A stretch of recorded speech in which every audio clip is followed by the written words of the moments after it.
There's no... Yeah, but is she gonna start choking her to get her home? So, I didn't talk with him. I didn't talk with him. October 18th, 2024, 2:13 p.m. It started on a school afternoon like any other. A school bus rolled into the Timberline High School lot and captured something no one expected to see.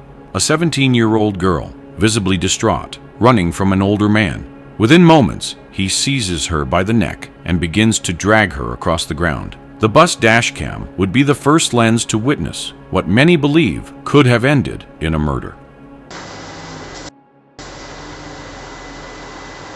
What you're seeing isn't a stranger's assault. This is her father. The boy beside her is her boyfriend, trying desperately to defuse what's about to become a violent ambush. However, with one punch, the father clears the path to his daughter and launches into the attack.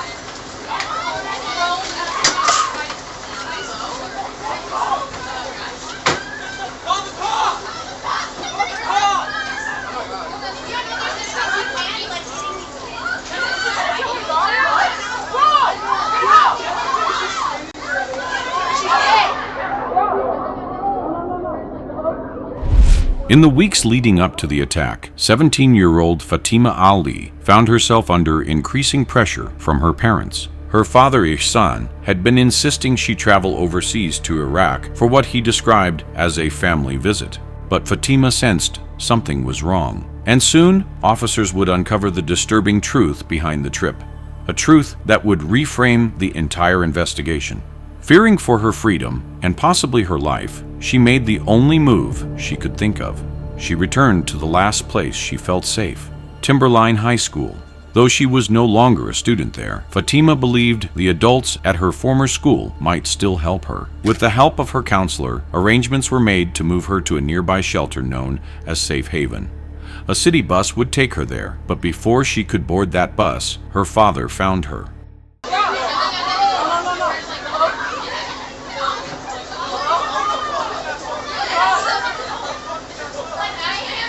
At this point, Ihsan Ali has both arms around Fatima's neck. The footage shows him applying a sustained chokehold while multiple students attempt to intervene, pulling at his body and clothes to break his grip.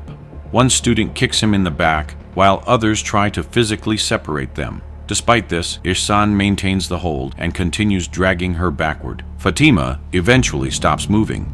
Her body appears limp. A student can be heard shouting, "She's dead," indicating concern that she has lost consciousness.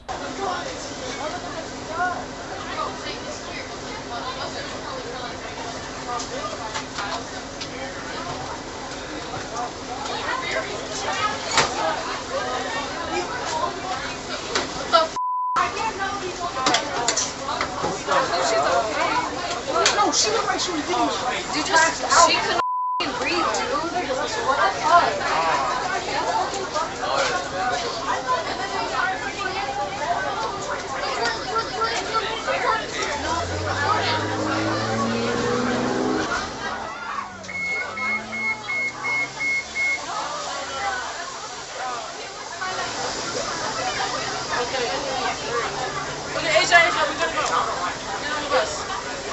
They said they're going to be here. Yeah, they're on their way.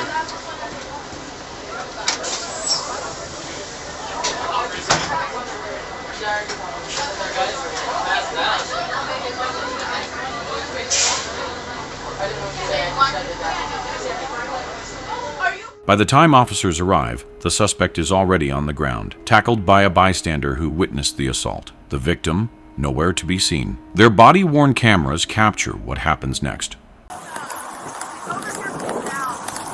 That's the suspect or victim? That's the guy that was hitting the girl. Hey, God bless you. He did. He was trying to kill her. Before officers can ask a single question, a young woman steps forward. The statement comes from Ihsan's other daughter, the victim's older sister.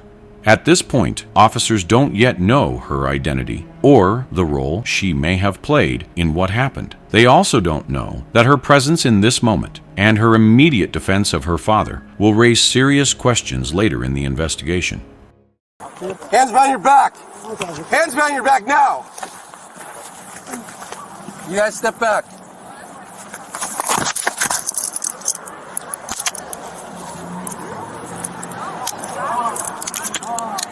You can cross-reference my runaway call. The suspect's address is going to be aggressive. So they're in there. They're in the school. They ran away. Let me get my get up. Okay, we're gonna walk to my car over here. Okay. Hang on tight. Okay. So just right. So you're detained right now. Okay. You understand that? Okay.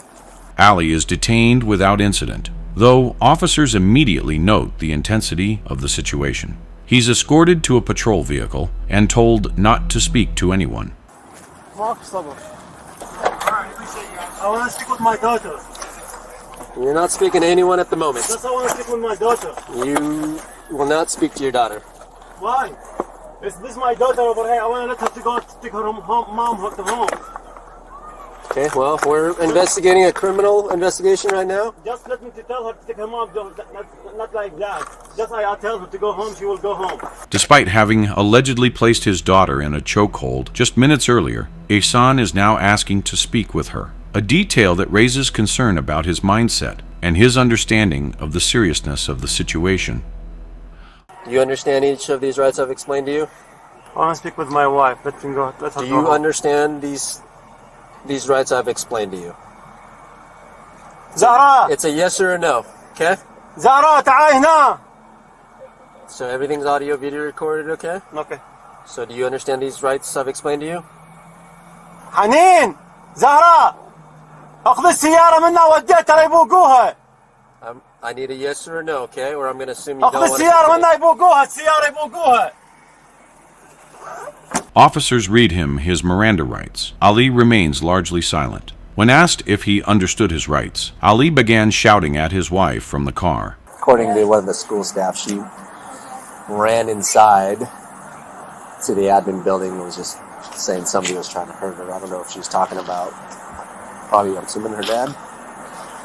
And then at some point she walks back outside. Her mom and sister located them in the school parking lot and said she'd try to confront her, and she wasn't willing to go home with them, and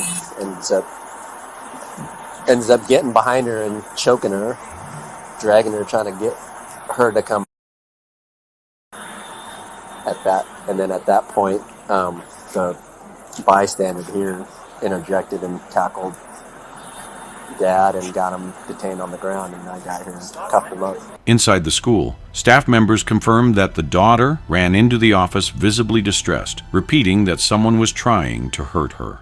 She's 17. She doesn't want to go home to the parents, but that they're the legal guardian. Yeah. There's no... Yeah, but is she going to start choking her to get her home? Yeah. There's no... It might be. Well, I think older sisters kind of catalyst a lot of the aggression or physical aggression in the house. I know Mott does like safe place for teenagers that are over 15. I mean, If she doesn't feel safe going home, I think older sister says older sister hit her with a broom allegedly. Oh, really? This summertime. But she's like the discipline for the family. As officers try to determine the best course of action, they begin to unpack a longer history of dysfunction within the household. Officers weigh the option of placing her in a nearby youth shelter, a safe space specifically designed for teens in crisis. During the discussion, a new detail surfaces. The older sister, the same one who moments earlier insisted their father had done nothing wrong, is now implicated in past abuse herself. Just a few months earlier, her sister had struck her with a broom during an argument, a sign that the violence in the home may have been more widespread than initially understood. Okay. I can speak with my wife. Not at the moment. Zahraa! Zahraa! شيل السيارة بالسويش ما تشتاني. ترى دولة حرامية يفوقوها. شيل السيارة ترى ما يفوقوها. شيل السيارة منا. In the car. Let's go. Take a seat. السويش هناك بعد واحد عدش ثاني. لا تعرف هذا ثامن عدي. Let me get there. Do you need medical attention at all, Ihsan? No. Do you need medical attention at all? Let me just look at my wife. So, hey, Ihsan, as soon as we get you in the car, Get in the car and Just a we'll roll second. down. Just a second, sir. okay? Just a second. Get in the car. I'm here. Just a second. No. زهرة تعالي هنا شوية. Not unbuckled. Huh? Not unbuckled in. Yeah. I can do it. Come on. Do you need help with the other leg? The stress and emotional toll begin to boil over. Officers do what they can to maintain order and de-escalate the situation. With Ihsan in custody, officers turn their attention to the mother and older sister. You guys will be fine. No. Okay? It's not fine. How is this fine? How is this fine? How can you say that? How can you say that? How can you say that?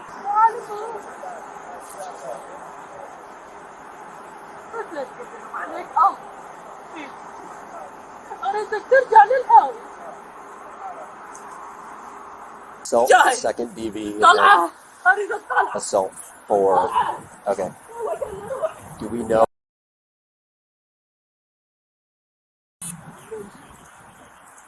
Okay. Hey, so. Okay, I'm gonna make this clear, right? So you're. I'll have her give you a call. Okay? So I need you to take her home. Understood? You need to go home. So she can't be here technically. There's a trespass, right? It's not through city yet, but so Timberline wants a trespass, right? So remember that? There's a restraint, anti-harassment, right? Zahra has been previously trespassed from the school property, meaning she is legally required to leave. The older sister is also asked to leave the premises. Officers warn them that failure to comply could result in arrest. Anti-harassment, right? Yeah, but the whole family's here because Understood. But technically, I'm gonna give you some grace, right? But you need to take her home. Okay? If you guys don't go home, we're gonna arrest her too. 1 minute. Okay, Hold on. Just got- 1 yeah. minute. When? She'll be able to call you in a little bit, but right now, you guys just go home, okay? In July 2025, Ihsan and Zahraa Ali stood trial in Thurston County, Washington. Prosecutors charged both parents with attempted second-degree murder after a violent incident on October 18, 2024, outside Timberline High School, where their 17-year-old daughter was allegedly attacked while trying to flee home. Fatima Ali, now 17, testified that she had refused an arranged marriage her parents were trying to force by sending her to Iraq. Fearing for her safety, she turned to a counselor at her former high school for help. She was en route to a shelter when her parents intercepted her at the bus stop. Fatima told the jury she believed she was going to die when her father placed her in a chokehold. And based on your prior experiences in Iraq, did you have concerns about being safe upon your return? Yes. What concern did you have about returning to the U.S. afterwards? Not returning at all. What are you thinking during this period of time? Heartbroken Okay. By what? for what my dad did. Okay. Did you have any fear? Yes. About what? Of dying? Okay. Are you saying anything? No. Prosecutors called the case an attempted honor killing, when a family uses the idea of protecting its honor as a reason to hurt someone who doesn't follow their traditions. Obviously, she was in distress. Her eyes were rolling to the back of the head. You can tell she was not able to breathe. The look on his face and the way he was squeezing, he was choking her. I tried to help her, but I wasn't strong enough, and a lot of other students stepped in at that point. And that's when he was still like fighting. He had like put her in a lock, and I'm still like on his arm, and then they fall to the ground, and I had like ripped his arm sleeve off of his jacket, and once I couldn't get his arm off of her, I started punching him in the head. Several students who witnessed the attack described seeing her lips turn blue and her body go limp. A CT scan presented by a pediatrician showed air trapped in her soft tissue, consistent with strangulation. There is air pockets outside of the trachea. Again, pneumomediastinum air that should not be there. Video from the scene and testimony from a city bus driver who intervened and separated the parties were also entered into evidence. The defense argued that the incident lasted only 53 seconds and that there was no clear intent to kill. On July 31st, 2025, after roughly 19 hours of deliberation, the jury found both parents not guilty of attempted murder. Ihsan Ali was convicted of second-degree assault, fourth-degree assault, and unlawful imprisonment. Zahraa Ali was found guilty only of violating a court-issued protective order. She was released under court supervision. Ihsan remains in custody, awaiting sentencing, scheduled for mid-August 2025.